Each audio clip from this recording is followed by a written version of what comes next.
டெல்லி முதலமைச்சரும் ஆம் ஆத்மி கட்சியின் தலைவருமான அரவிந்த் கெஜ்ரிவால் மதுபான ஊழல் கொள்கை வழக்கில் கைது செய்யப்பட்டிருந்தார்.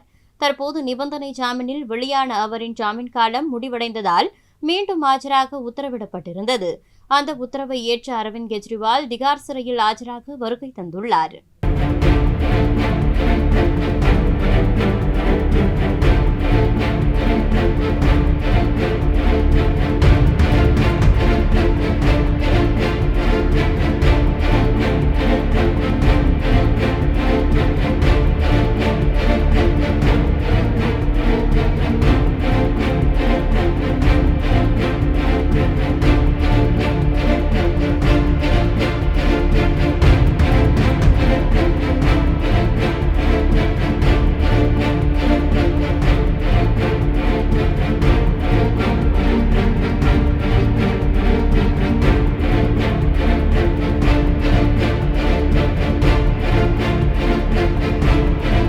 செய்திகளை உள்ளது உள்ளபடி தெரிந்து கொள்ள ரெஃப்ளெக்ட் நியூஸை சப்ஸ்கிரைப் பண்ணுங்க.